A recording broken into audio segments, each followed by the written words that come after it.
The Pewsey Downs in North Wiltshire. Part of the North Wessex Downs area of outstanding natural beauty flowing into the Pewsey Vale. And one of the most biodiverse landscapes in Britain. Here, a group of farmers are working together to make the landscape a better place for wildlife. We're providing food and creating habitat to increase the number of farmland birds. We're turning Second World War pillboxes into homes for rare bats, creating dew ponds and protecting the area's rich archaeology. Another key aim is to help reverse a worrying decline in our insect population, our pollinators.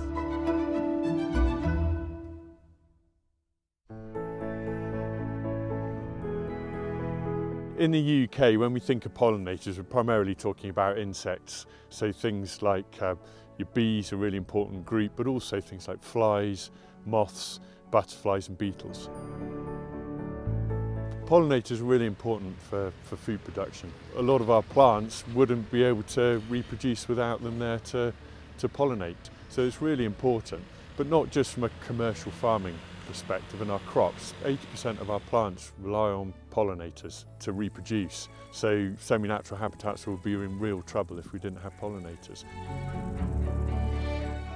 But for a number of reasons, our pollinators are under pressure, and their populations have declined dramatically in recent decades. Climate change is one, habitats becoming more fragmented, and the quality of those habitats may be declining as well. But it's also things like insecticide use and introduction of diseases and pests. Here on the Pewsey Downs, a group of more than 20 farmers, including myself, have banded together with a shared determination to try and create a landscape that is much more friendly to our pollinators. In the past, much of our conservation activities were carried out on our individual farms, with very little consideration to what our neighbours were doing. But by working together and looking beyond our traditional farm boundaries, we believe we can achieve much more. As we know, pollinators don't respect farm boundaries, and the bigger the area that we can work across and provide habitat, the more viable long-term those populations are going to be. In order to maximise pollinator activity in the arable landscape, there needs to be a spread of suitable habitat throughout the area. Pewsey Downs Farmers Group member James Reed recently planted this wildflower strip along the edge of one of his arable fields. It's here to join up the habitats and to break up the large areas of arable either side. And it runs beside the track and it links up the habitat at the bottom with the downs at the top. We're up here in November, so it's not looking its best, but if you can imagine, it's absolutely stuffed full of different flowers, and what we tried to do was to have a mix of flowers that gave us as long a flowering period as possible. So starting with cowslips in the spring, right through to later flowering species like wild carrot. Selecting the right spot is essential. You need to have it in the right spot so as you can farm around it. It's taking out a 6 metre strip on the edge of the arable. It's the poorer edge of the field. In the first year we kept cutting it to get rid of any problematic weeds. Then after that it's very easy. We cut it at the end of the season and remove the residue. If you imagine your small solitary bees, tiny little things potentially only a few millimetres long, then they're only travelling 200 metres max. So we want to look at the landscape and think actually we want everywhere to be within a couple of 100 metres of a flower-rich habitat so that they can kind of move around the landscape more easily. You can see the benefit immediately. When the flowers come out, you see the bees and the butterflies, and it is part of the habitat that we think we're missing. The broad-scale arable is missing the flowers. Pollinators don't just need food in the summer, of course, they need it in the spring and the autumn too. Hedgerow planting works well for this down in the Vale country, but it's not so suitable on the open downland, like on the Hortons farm near Beckhampton. Here, they've been planting trees and shrubs to create areas of scrubland. There's hawthorn, blackthorn, buckthorn and crabapple. It's an early feed in the spring. Yep, definitely pollen and nectar. We selected this area because it's within some horse gallops. It's too small to be agriculturally significant. We can't use it any other way. The pollinators, the butterflies and moths, the diversity range coming along the scene behind me is phenomenal. Behind us we've got the Wansdyke, which is a nationally important archaeological feature, and it's got scrub on it, and the archaeologists are concerned that some of that scrub is damaging the archaeology. But it's a really important habitat. If we're removing scrub from the Wansdyke, we need to make sure that we've got similar habitats created nearby.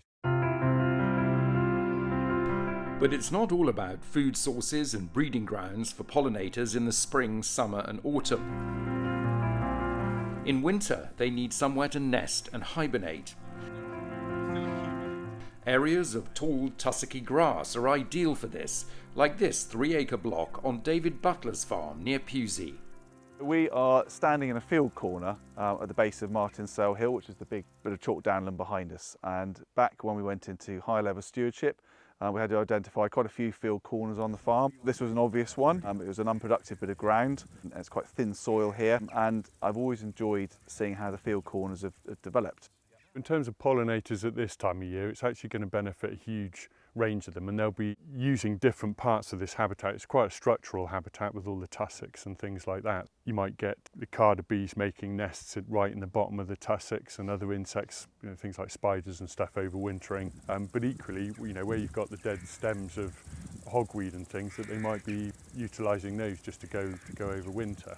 And equally, things like your queen bumblebees will be using small mammal holes, and obviously with this long tusky grass you've got lots of mammals, so lots of opportunities with mammal holes. One thing I've learnt the last few years, and with kind of Simon's help, is that some of the least productive bits of the farm probably goes along with low fertility. But low fertility is really good for the habitats we're looking for, and particularly for some of the wildflowers to come through. So this is a lower fertility area, which is establishing just the kind of habitat we want, with some tusky grass in the winter and quite a lot of wildflowers in the spring and summer.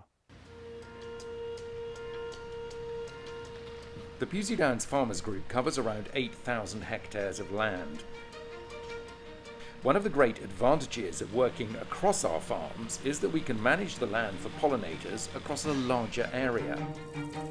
For example, we've significantly increased the acreage of flower-rich grassland, which provides pollinators with another source of food and a place to breed. This one was planted by group member Tim Carson.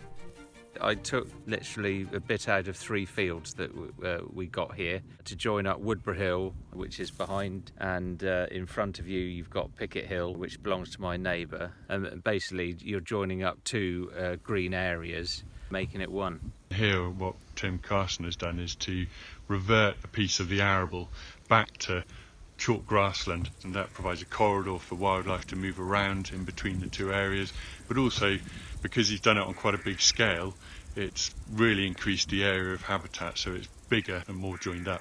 We probably put this in about 8 years ago, this arable reversion, and it's just starting to produce some really good results. A month, 6 weeks ago, it was an absolute picture, but most things have gone over now, and all the seeds are in the seed pods, and the cattle come in and knock the seeds out and trample them in. So hopefully, it just increases the flowers year on year. Our most impressive wildlife corridor is also man-made. The Wansdyke is a nationally important archaeological earthwork running along the ridge of the Pewsey Downs. To improve its usefulness as a highway for wildlife to travel along, Pewsey Downs Farmers Group member Charlie Rudler has teamed up with his neighbours to turn parts of adjoining arable fields into grassland and wildflower strips. The Wansdyke is a really important feature. It goes across almost all of our members' farms, so it's kind of a common theme throughout. And what Charlie's done here is to establish grass and wildflower margins alongside the one stike, which protect the archaeology but provide a much bigger and wider corridor. We took out the ground from arable production there because it was an awkward piece of ground and low yielding, so we decided that we'd put it into arable reversion for the wildlife, and then on the other side put a triangle in, so there's about 2.5 hectares that side and about 4 hectares that side. Allowing pollinators and other invertebrates to move through the landscape between areas of semi-natural habitat is really, really important, because it hopefully enables those populations to be more viable in the long term. You know, it's that idea of bigger and better areas of habitat, and if you link them up, they're able to move around and respond to changes in condition. Yes, to start with, it was quite hard to get your head round, you know, taking ground out of production. But I think, you know, with the future of where farming is going, environment is a big part of it. We need to continue in that vein. Charlie's doing it on his farm, but equally he's got his colleagues, his neighbours to the east and the west all doing the same, and that's what's really important. It's a collaborative way of everybody joining together to be able to move the wildlife along the one stike, but we just have to be careful that we get it in the right mix with food production. A lot of our conservation activity and what has allowed us to do this work and establish these habitats is supported through agri-environment schemes. Charlie is in higher level stewardship, but others are in the newer countryside stewardship scheme. Simon is very enthusiastic with it, and that makes a big help to us, and you know, it gives us enthusiasm as well. I enjoy linking up with the other farmers and a little bit of competition about who's got what, and I think it's really important. We're lucky to be in a lovely part of the world, and if we can add a little bit to it without compromising our business, that's the way forward. This is something that I think farmers could adopt more widely, because what we're looking at concentrating on is taking more marginal land out of production, those awkward corners and field edges, to provide the suitable habitat while still cropping the rest of the farm in a viable way.